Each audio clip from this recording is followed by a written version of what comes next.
Hello everyone, it's Jamal Thomas. Welcome to the Progressive Soapbox. So I tested this and it looked like it fixed my issue. I don't know how long it's going to last, so let's do the news. At least the news I find interesting. Let me check my sound again. I always check it before I kick off on this adventure. Never know how this adventure is going to end up. And this, good and good. First, guys, Hard Bastard is going to be here on Monday at 7 p.m. That should be an amazing show. And I also have a guest coming on Wednesday, and I'm going to give a little bit more information about that in a different show, but that one should also be damn interesting. I want to talk about something. They're going to completely demonetize this video anytime you talk about these things, but I find it to be important. Like, I find the subject matter that they demonetize is literally the subject matter that is the most important thing to talk about, because we're headed for a wall, man. My mom asked one day, she was like, well, why do they demonetize that stuff? I said, because advertisers don't like to, put their video content on those. And she was like, yeah, but I mean, they're talking about a war. Shouldn't people know if your country is being led astray and if you're scooting your way into a larger conflict? Well, yes, I think so, but clearly the advertisers do not. One of my subscribers in the other video asked me an impossible to answer question, which boiled down to, on a scale of 1 to 10, how close do you think we are to catastrophic destruction? Meaning off it ourselves. How close do you think we are to oblivion? Now, the nuclear scientists have moved their clock to 2 minutes to midnight.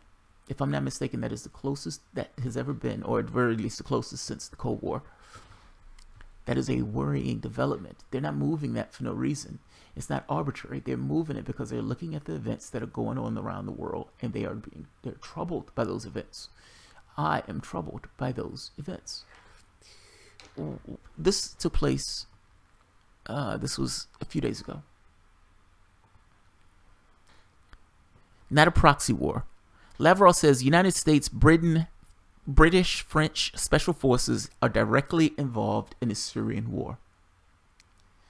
Now, understand what he's saying. This is not just you're paying terrorists in order to undermine the government, or you're paying terrorists to undermine ISIS or something to that effect. No, they're talking about U.S. troops, special forces, in addition to the other Western countries, being involved directly into a conflict that also directly involves Russia, Iran, and Syria. Now, between all of those powers that are in that country, in that one country, there are only 3 that are legal: Iran, Syria, and Russia. It's Syria, meaning it's Syria. It's not on the border of North Carolina. Britain has no control or domination over that country. France has no control or domination over that country. None of those countries, by international standards, has a right to be into that country. They are breaking international law. That in no way stops them from still going out, conducting their raids, intruding upon the border of a sovereign nation. Now, my point is, you've gone beyond proxies. You've gone beyond paying terrorists. You've gone into the point of actually putting in U.S. troops into that country. Where's the constitutional justification to do this? Let alone, where is the international justification to do this? Does anybody even ask these questions anymore? This is not a defense of Assad. This is not a defense of anybody. Actually, this is more so a defense of the rule of law, or at the very least, how we conduct our affairs from an international standpoint. Do we have a constitution or not?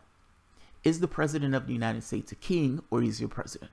At which point does the president of the United States get to gallivant around the globe in one country after the next without Congress having to say so on that president gallivanting around the globe? I mean, shit, man. I'm not going to beat a dead horse. Let's just read the article itself. I'm trying to get across, this is a worrying development. That's all. Russian Foreign Minister Sergei Lavrov has condemned the illegal presence of the United States coalition troops in Syria, saying the Western forces deployed on the ground amount to a direct involvement in the war. You're not a proxy anymore. There are special forces on the ground in Syria from the United States. They no longer deny it. The UK, France, and a number of other countries, Lavrov said in an interview to the Kazakh state broadcaster published on Russian Foreign Ministry's website on Saturday. Thus, it is not so much a proxy war, but rather a direct involvement in the war, the diplomat stressed. The United States coalition is illegitimate from the standpoint of international law and the UN Charter, Lavrov said. But we are realistic and understand that we wouldn't fight with them. So we coordinate actions to at least prevent unintended clashes. Our military always keeps in touch with the American commanders who lead the operations in Syrian territory.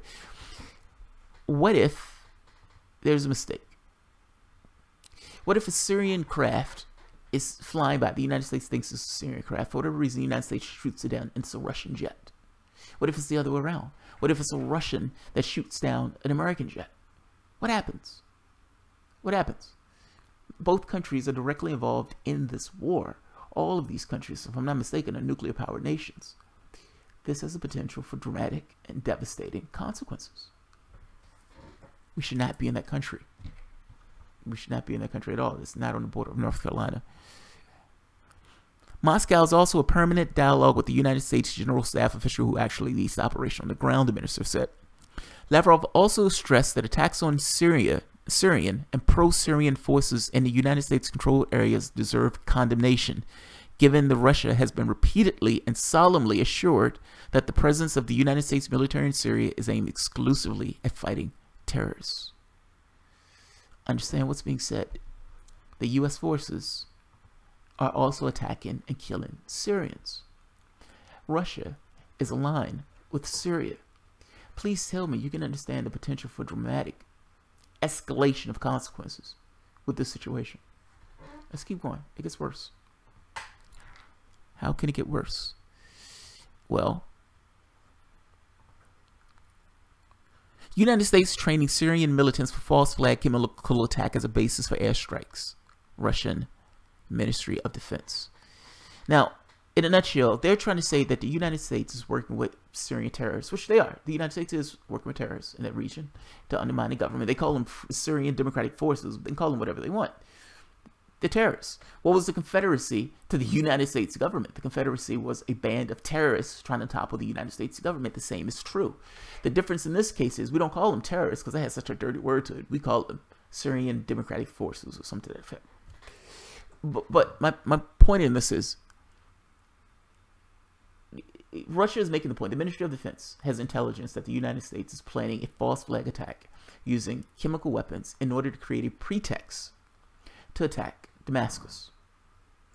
Now, the interesting part here is we need to be clear for evidence on this.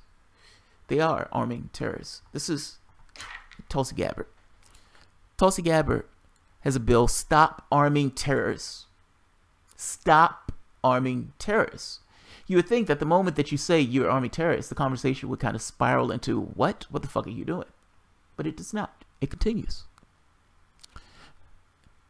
Under United States law, it is illegal for an American to provide money or assistance to Al-Qaeda, ISIS, or other terrorist groups. If an American citizen gave money, weapons, or support to Al-Qaeda or ISIS, he or she will be thrown in jail. Yet, the United States government has been violating this law for years, quietly supporting allies and partners of Al-Qaeda, ISIL, Jabhat, Fayed Shaham, and other terrorist groups with money, weapons, and intelligence support in their fight to overthrow the Syrian government. The CIA has also been funneling weapons and money through Saudi Arabia, Turkey, Qatar, and others who provide direct and indirect support to groups like ISIS and Al-Qaeda. The support has allowed Al-Qaeda and their fellow terrorist organizations to establish strongholds throughout Syria, including Aleppo. All of those people who are wringing their hands about this war taking so long and all the, the nastiness of the war itself, we're propagating that war. That's what we're doing. That's us. That's us. We're doing that. We're doing that. Those bodies that are in those meat grinders from this war just grinding on and on and on and on. That's us. Because the United States didn't want to settle with a solution that involved Bashar al-Assad. So they wanted to essentially help terrorists to try to undermine that particular government. You can call them whatever you want. You can call them a ham sandwich. The United States is working with terrorists in this regard. Now, let's go further with this. We've established the terrorist part. Seymour Hersh. They wouldn't let Seymour Hersh publish this in the States. Who's CERN? Barack Obama did not tell the whole story this autumn when he tried to make the case that Bashar al-Assad was responsible for the chemical attack near Damascus on the 21st of August. In some instances, he omitted important intelligence, and in others, he presented assumptions as facts. Most significant, he failed to acknowledge something known to the United States intelligence community, that the Syrian army is not the only party in the country's civil war with access to CERN, the nerve agent a UN study concluded, without accessing responsibility, had been used in the rocket attack. In the months before the attack, the American intelligence agencies produced a series of highly classified reports culminating in a formal operations order, a planning document that precedes a ground invasion, citing evidence that Al-Nusra Front, a jihadi group affiliated with Al-Qaeda, had mastered the mechanics of creating CERN and was capable of manufacturing it in quantity. When the attack occurred, Al-Nusra should have been a suspect, but the administration cherry-picked intelligence to justify a strike against Assad. Understand what's being said here. They were looking for a pretext for a war. They were looking for the pretext of a war. The point is, this article is making the point that they're trying to do it again.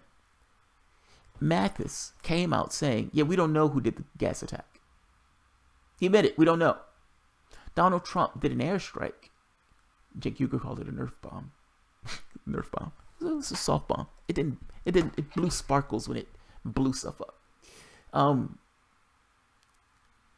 But he did an airstrike, and they don't even know who was the culprit. Meaning they don't even know who sent that particular nerve agent or who dropped that nerve agent. They don't know who dropped the CERN. Mathis acknowledged it himself in February. Seymour Hersh is making the point. I've seen the intelligence. The other group also had access to this, one of the other terrorist groups. And the Obama administration, because it wanted to take a hit at Assad, cherry-picked that evidence and cherry-picked that information in order to create a pretext to attack Assad. Russia is making the point that they're trying to do it again. Now, and by the way, Seymour Hersh is an award-winning journalist. The man is fucking amazing. He was the guy who exposed the My Lai massacre back during the Vietnam era. He's solid as solid comes. There's another one I want to show also. This. There are times where presidents or people in power need a war or want a war. Now, the catch is the public itself is usually against this. They don't necessarily like going to war. So they need to whip up a reason. Now, right-wingers tend to rip up a reason by fear. Oh my God, the world is falling. The world is falling. Everybody's out to get us. Grab your women and children. We need to run and get into a bunker. They're terrified. They walk around terrified. They walk around with guns for a reason. They're terrified. Lefties have a different way of doing this. The neocon left. Going with this idea of we need to help the babies. We have humanitarian reasons. We're going into Libya because we need to help the babies. We're going to drop bombs because our bombs are better killers than Gaddafi's. Meaning, a bomb dropped by us at the very least is an American job. If those people are killed by Gaddafi, that in no way helps us with our job issues. They destroyed that country. There are slave trades going on in Libya as we speak. And yet, the rest of the international community knows this and will still assist in the destabilization of Syria, knowing that Syria could end up in just as a failed state as Libya. This is Kennedy having a conversation about Cuba. Listen to the way they're talking. This is real tape. This is them. This is their voices. This is a meeting they're having about missiles being in Cuba and their reaction to it, what they want to do about it. Listen to the solution they end up with, or one of the solutions that comes up.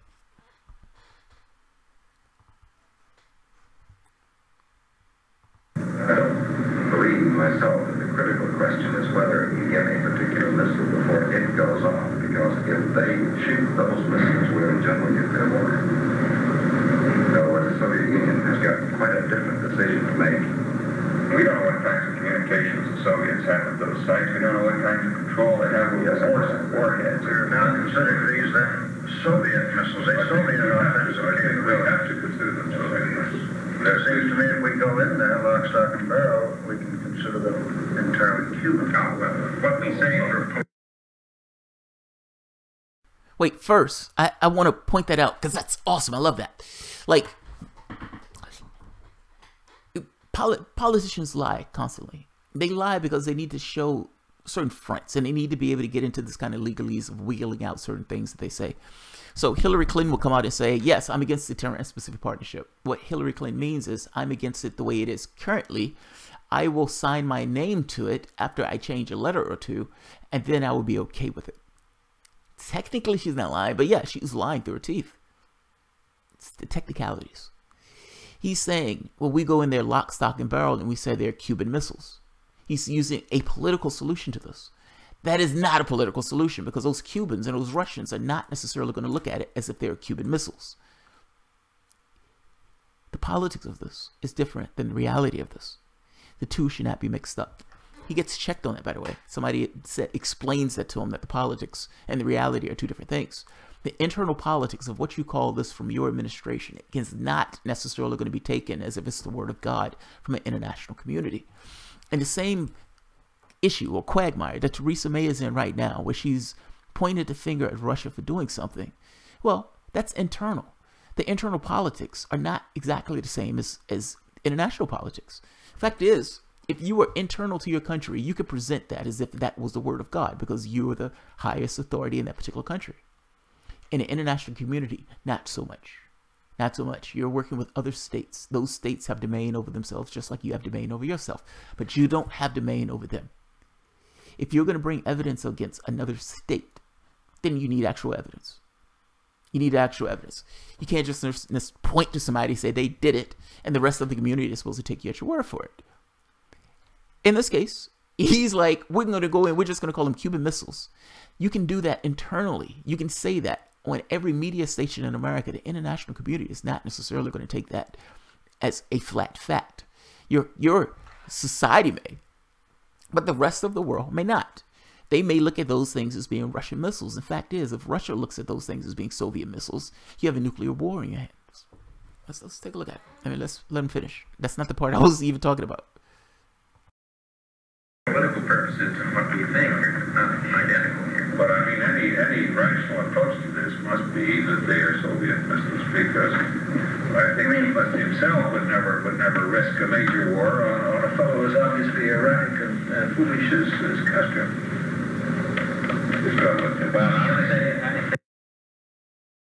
And by the way, that was wrong analysis.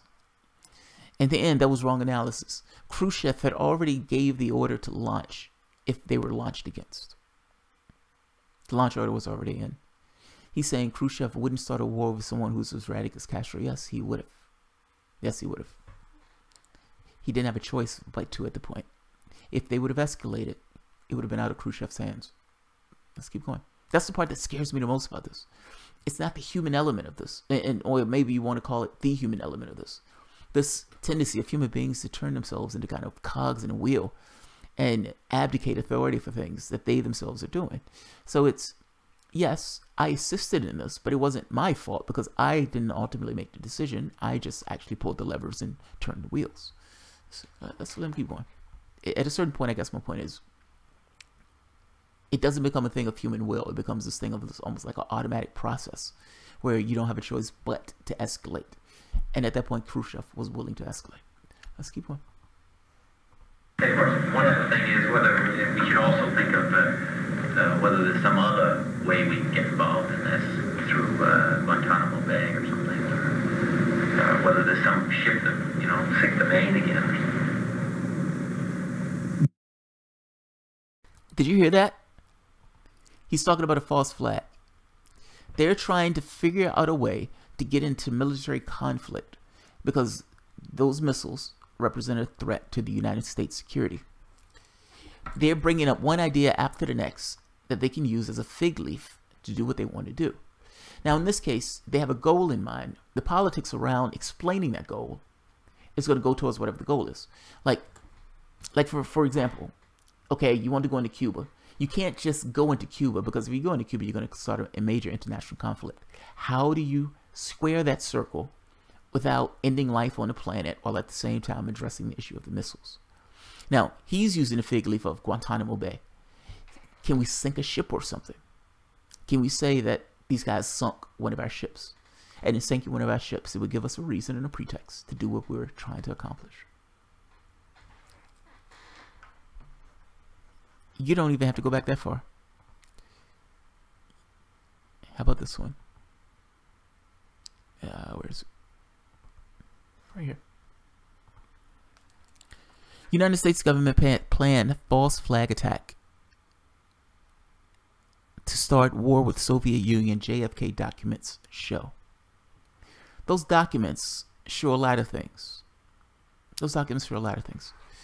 Now, I didn't have to go back that far. I mean, the Obama administration itself, Seymour Hersh making the point that they already knew that this was likely or potentially from someone else, meaning they didn't know if Bashar al-Assad was a person who actually dropped the sarin gas. There would have been no reason for him to drop that sarin gas. And yet, the United States jumped to a very specific conclusion because it was looking for a pretext to attack. The point I'm making to you is, it is not that far-fetched that they would do it again. It's not far-fetched they would do it again. And the catch is, this time, it's possible that Russia will retaliate if they do. They've already said, if you attack Damascus. In fact, let's read it for ourselves. Don't take my word for it. Let's read it. It's their mouthpiece. Russian defense minister said United States instructors are training militants to stage false flag chemical attacks in South Syria. The incidents are said to be a pretext for airstrikes on Syrian government troops and infrastructure. We have reliable information at our disposal that the United States instructors have trained a number of militant groups in the vicinity of the town of At-Taf to stage provocations involving chemical warfare agents in southern Syria. Russian General Staff spokesman General Sergei Ratsky said in a news briefing on Saturday. Early in March, the saboteur groups were deployed in southern de-escalation zones to the city of Deraa, where the unit's so-called Free Syrian Army is stationed. Those guys are terrorists. They are preparing a series of chemical munitions and explosions. This fact will be used to blame the government forces. The components to produce the chemical munitions have already been delivered to the southern de-escalation zone under the guise of humanitarian convoys and a number of NGOs. The planned provocation will be widely covered in the Western media and will ultimately be used as a pretext by the United States-led coalition to launch strikes on Syria, Radowski warned. The provocations will be used as a pretext by the United States and its allies to launch strikes on military and government infrastructure in Syria, the official said. We are registering the signs and preparations for the possible strikes. Strike groups of the cruise missile carriers have been formed in the east of the Mediterranean Sea, Persian Gulf, and Red Sea. Another false flag chemical attack is being prepared in province Idlib by the Al-Nusra Front group in coordination with the White Helmets, Radowski warned. The militants have already received 20 contaminated containers of chlorine to stage the incident, he said. The United States military has dismissed this accusation raised by the Russian Defense Ministry. Pentagon spokesman Adrian Galloway described Ruski's comment as extremely absurd. RIA never. Here's the thing. I'm sorry, it's not extremely absurd. Fact is, they've done it before. The Al-Nusra Front was the exact group that Seymour Hersh is talking about, saying that these guys had access to those particular munitions. We know that the United States wanted to hit Syria before, using somewhat cherry-picked evidence in order to come up with a reason to do so. And we also know that we've ensconced ourselves illegally in that country. They're aligned with Russia, not us. Syria is not on the border of North Carolina. If you're asking me how close we are to something major taking place, I would say this. You have a hysteria going on in the United States where these guys are screaming Russia at the top of their lungs for each and everything that takes place. You have something similar brewing in Britain where they're using Russia to obfuscate from Brexit because she doesn't have a solution to the hard border with Ireland. Russia is being blamed for everything. Russia is being blamed for everything. There should be evidence. there should be evidence. And yes, they're sorely lacking it from the standpoint of this election stuff. Look, what I would say is, if something has taken place in the past, and you know it has taken place in the past, then the denials of the people who are saying, no, that's absurd, we would never do something like that, how much can you trust the denials when they've already tried to do it in the past? We know that Obama tried to hit Syria at one point. We know it. He was pulled back down because people voted him down on doing that. Same thing, David Cameron was voted down on trying to do that. But they definitely wanted to do so. They wanted Assad out of that seat. And yeah, he wanted to have strikes on it, but he couldn't find a reason to do so. The chemical attack gave him a pretext to do so. So they're going to use chemical attacks again for the same pretext. Donald Trump, when Donald Trump took office, and there was a sarin gas attack, Donald Trump didn't even wait for the investigation. If you ask me why I'm skeptical of Theresa May with this particular thing, it's because she's acting like Donald Trump. Something takes place, you don't wait for the investigation, you automatically point the finger, the very next day you're doing airstrikes. Mattis comes out later saying, we don't even know if Syria did it. Then why do you do the airstrikes? The point wasn't whether Syria did it or not. The point was the airstrikes. Same thing here. We know that these guys want to undermine the Syrian government and they want to get Syria or Bashar al-Assad out that seat. This is worrying. That's all I'm saying. The point of this video is more so a warning. Be aware of what your government is doing. Be aware of what your government is doing. So, Lorm's suggestion to close your shows with an idea or plan to do something about what you report, or open the chat to action where we can take issues and situation we face. That's interesting. FTW all day. What are your thoughts on the revolution in Rojava? Also, what are your thoughts on Turkey invading Afrin Democrat Confederalism? I have to be honest, I don't know the Raja thing, and I didn't even know Turkey was invading anyone. I know Turkey was pushing into the other region because they felt that the United States was working with terrorists in that region. From Turkey's standpoint, those guys that the United States was working with were terrorists. From a United States standpoint, they were allies. Terrorist is a loaded word. It could be whatever you want it to be. It just depends on who you are. It's always somebody who's in direct opposition to you. That guy's a terrorist. I have to be honest. I don't know. I don't know enough about it to talk about it. I don't know enough about it to talk about it. I'll look into it though. Afrin.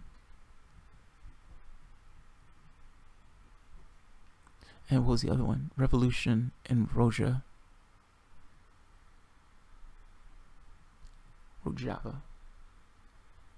Yeah, FTW all day. Thank you for bringing that up. I was completely oblivious to this. I was so focused on the stuff that was going on with in Syria, because it seems like a big fucking deal to me. Like, this seems like a massive deal. I feel like people are eating their Cheerios and playing their Xbox, and these countries are inching closer and closer to the brink. We have military in Syria. Russia has military in Syria. Russia is aligned with the Syrian government. The United States has aligned itself with a band of terrorists who are trying to topple the Syrian government.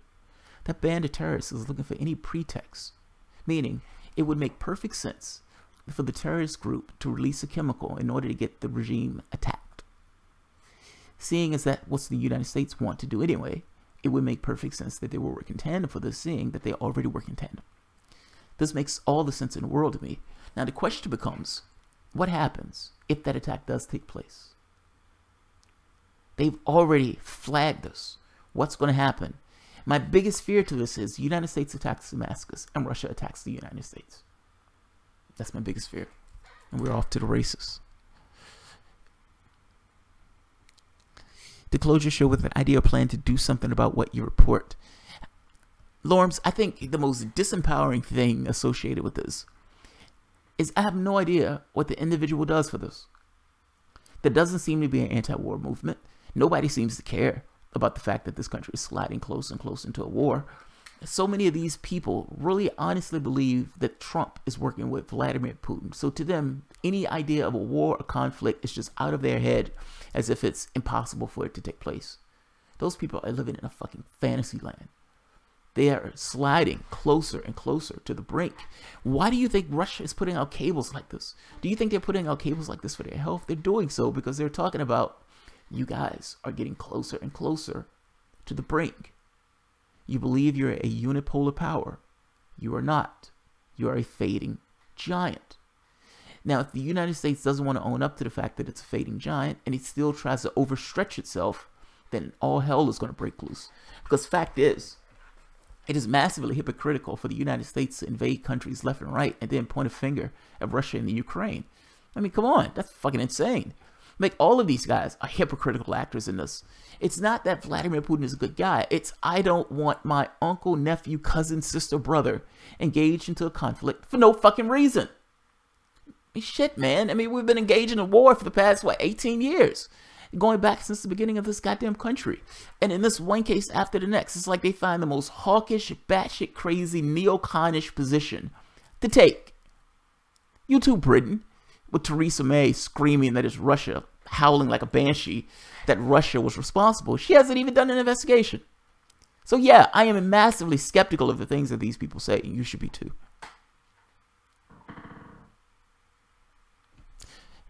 Nicholas Shidersky. Jamal, I was having difficulty connecting to your live stream. It may have been...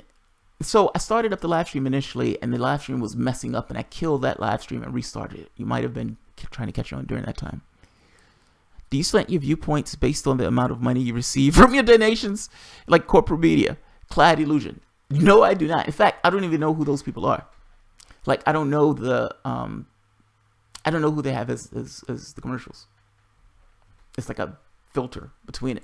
Somebody told me that there were gun commercials or something like that. I am not pro-gun, so no, I do not. No, I do not. Hapless, heartless, hasty, weak, blood-soaked hands. Mayor of the UK. Blood-soaked hands. Jesus Christ. Zombie in the air. It's good for me. I don't know what that one means. Trump plan on bombing Moscow. What? What was that again? Part of a wider plan hatched by Putin. I know. You know, the funny part is when lefties were like, yeah, he's a Putin puppet. See, he pulled those terrorists out of Syria. Then you have this situation where he's like, we're staying in Syria. And they're like, well, he doesn't really have any control over that. Anything that goes against their narrative, he doesn't have control over. Anything that fits into it, he's directly responsible. It's amazing. It's amazing. I heard that Lockheed Martin advertises with this show. Does it? I didn't know that. I have YouTube Red, so I don't see the advertisements on my own channel.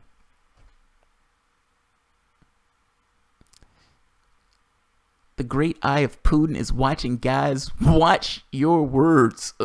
Badger David. Peter Levin. Oh, I actually think stuff like what Jamal is doing right now is already on the right track. Just getting informed is the first step. Yeah, I mean, look, it feels somewhat disempowering. Like, you look at that and you go out, you go get something to eat, you may go to a movie, and you understand that these guys are inching closer and closer to war.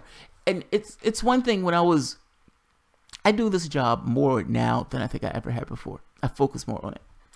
And focusing more on it, my focus is trying to expand the channel and get the channel to be larger, better.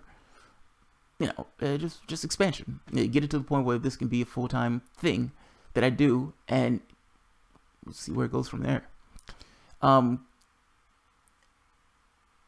because you're like so plugged in to media and the news and the stuff that takes place, there's a somewhat disempowering feeling associated with it.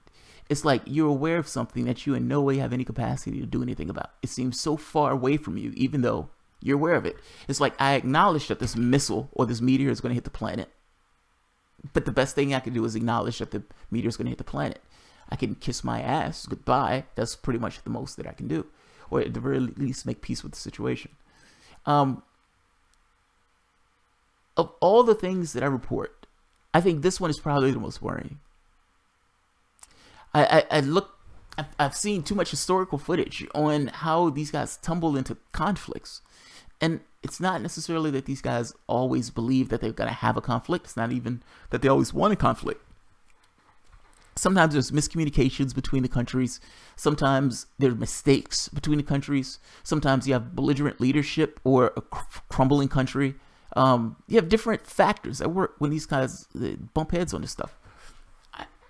It is extremely worrying. And the Russia nonsense does not help. That does not help. Denigrating Russia is not going to help the cause at all. And I have to be honest. If I'm being honest for the moment, being somewhat of an objective observer, the way Britain treated Russia was appalling. They should be ashamed of themselves. Like, you're dealing with international relations in this case, and you're dealing with somebody else who's an equal to you. They're not subordinate to you. They're not lesser than. They're human beings just like you're human beings. You're no fucking better than them. Talking down to them in the way that Theresa May was talking down to them, not wanting to give evidence in the way that the British government and Theresa May didn't want to give evidence. It was appalling. It was absolutely appalling.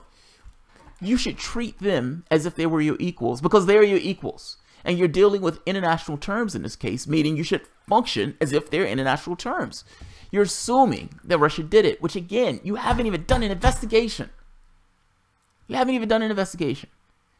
Just like Trump coming to a conclusion before doing an investigation, because fact is, what he was coming to a conclusion about didn't matter. The only thing that mattered was the fact that he got a conclusion that allowed a pretext for some other action. Same thing here. When they pivot immediately from, this is what took place, take my word for it, and now from here on out, everything else is an assumption that what I just said there, that I did not prove in any way. You should be skeptical. Were there weapons of mass destruction in Iraq?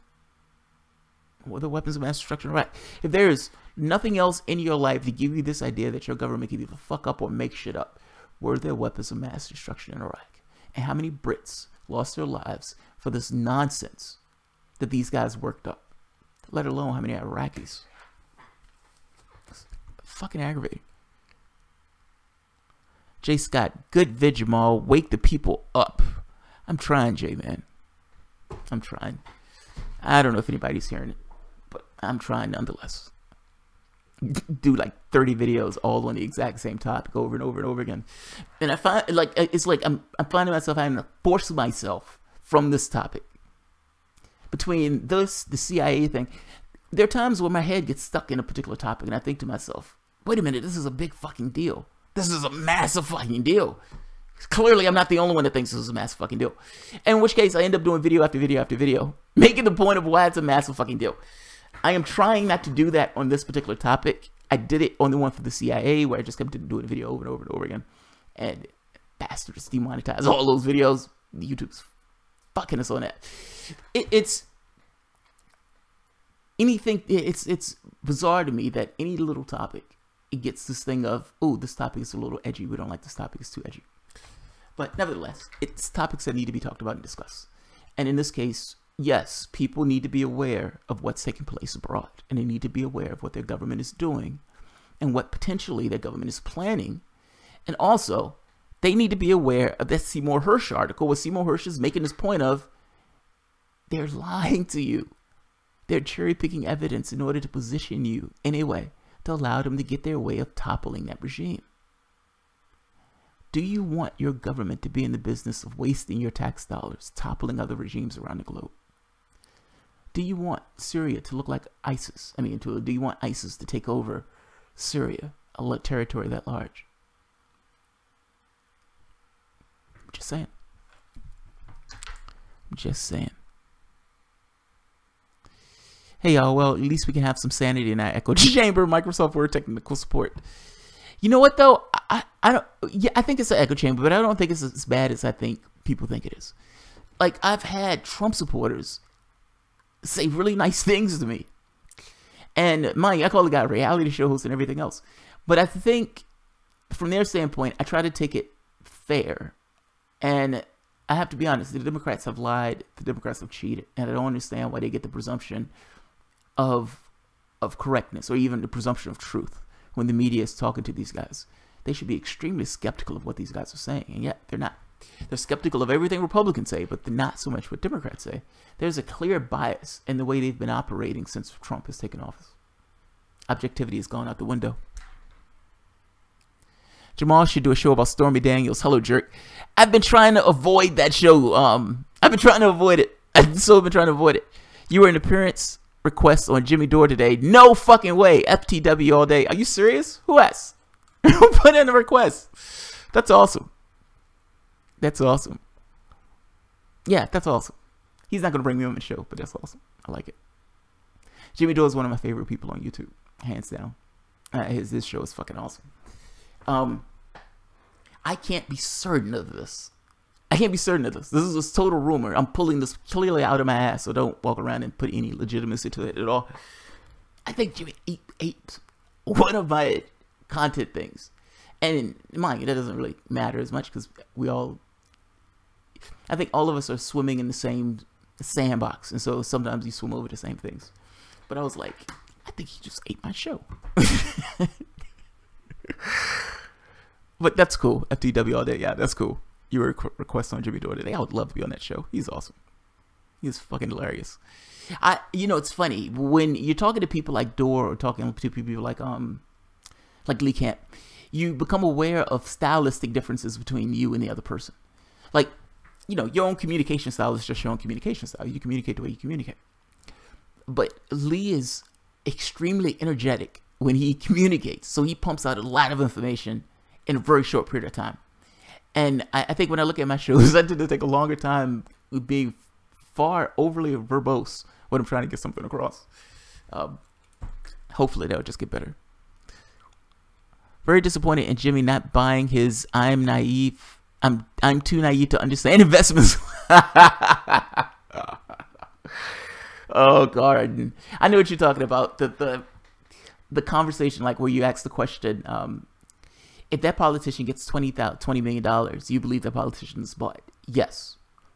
Why? Because he leans towards the side that gave him the $20 million. If he wants to continue to get that $20 million, or if he doesn't want that $20 million used against him, he leans in the direction of the person who gave him the cash.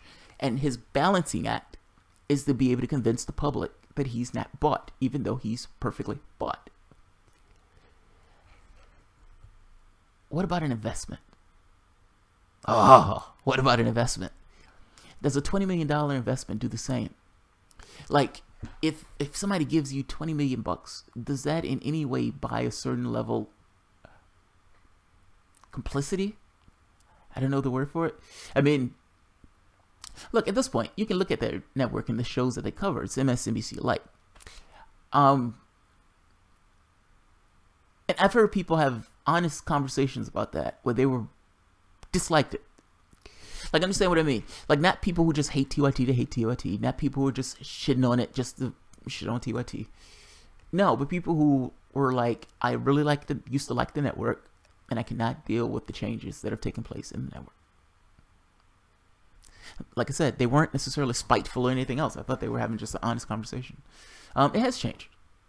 It has changed. I mean, from the time I used to watch during the Bernie Sanders part, it's changed drastically.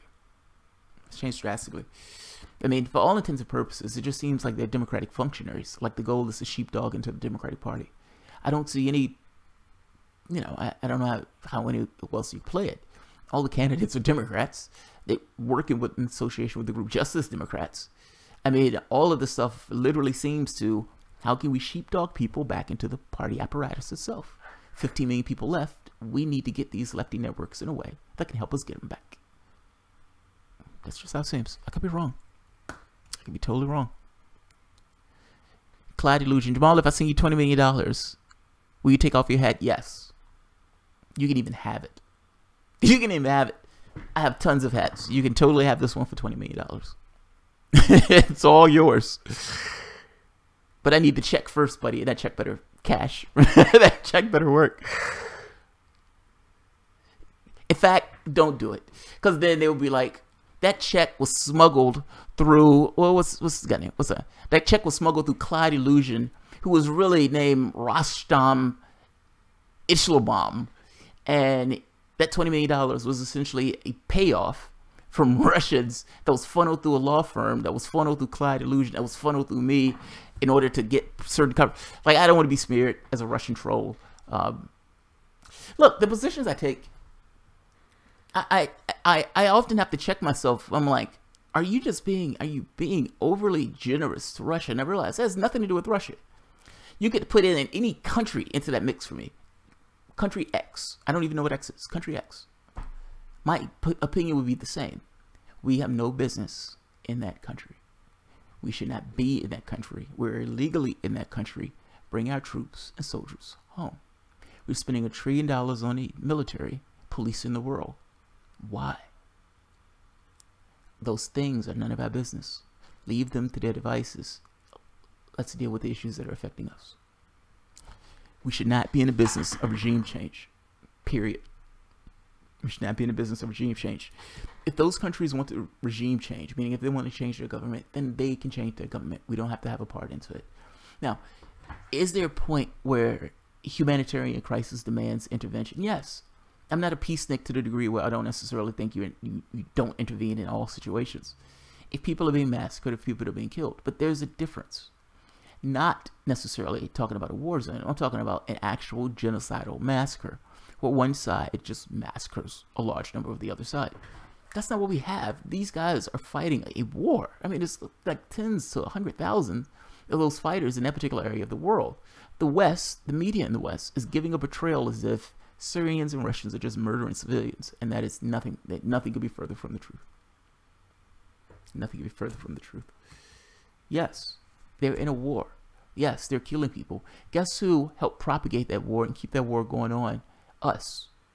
If we really cared that much, we could have helped just by stop sending terrorists. We could have helped by stop giving resources and aid to terrorists. That would have helped a great deal. Let's see. Who else?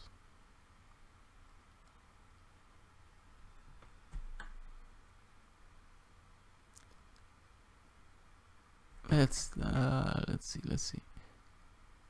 And then you have the flip side in Yemen. Yeah, in Yemen, Saudi Arabia, United States helping Saudi Arabia. Our media like grossly informs.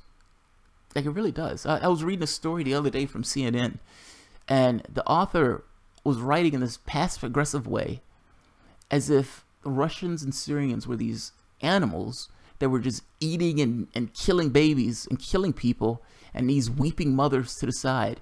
And in the entirety of the article, at no point did he get across how the West was involved in this. He didn't get across that there were actual fighters over there, that they weren't just necessarily just people. He just went through this story missing all context, giving a biased, very specific perspective with this attitude of, well, the West isn't doing anything. Well, the West is doing a lot, which is kind of the problem. The West is doing too much. We shouldn't be in that country. We shouldn't be in that country. So, ISIL is largely a creation of the West. You know, I showed that article the other day where they did a study and found that the weapons that ISIS was using far exceeded the capacity, or far exceeded what they would have got off the battlefield. Meaning, we were funneling them weapons. We were funneling ISIS weapons. It's amazing. Absolutely amazing. Alright. I am going to end this. For whatever reason, it's getting really hot in here. I'm getting tired and hungry. I really want to do one about Jeremy Corbyn tonight, because he's taking a lot of heat in Britain over his stance. But the fact is, he needs to take that heat. Like, there needs to be a lefty that takes the heat from the right and stands there and shows that it's doable, that it's a winnable position. Sanders shifting to the right in order to attack Russia is because Sanders didn't believe that Sanders could hold this shape within the confines of that particular narrative. Jeremy Corbyn is not shifting to the right. Jeremy Corbyn is holding his shape.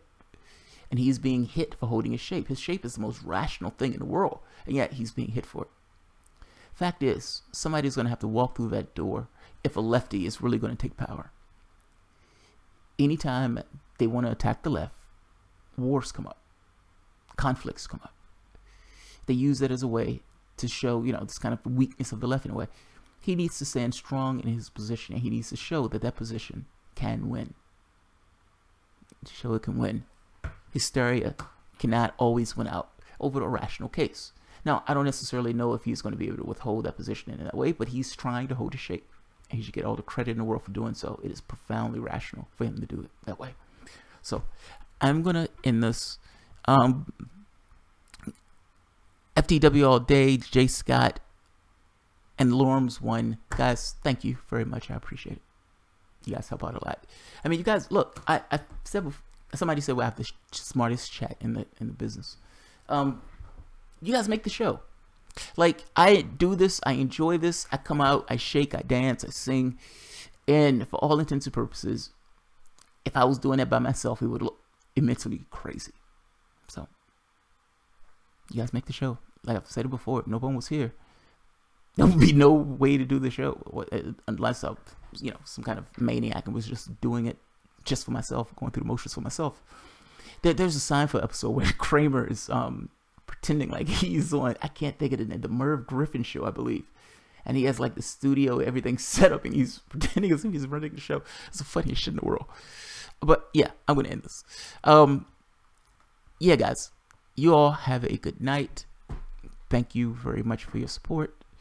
If you like the content, please feel free to share, like, subscribe, and of course, you guys can always support through PayPal or Patreon. Thanks, everyone. Have a good night.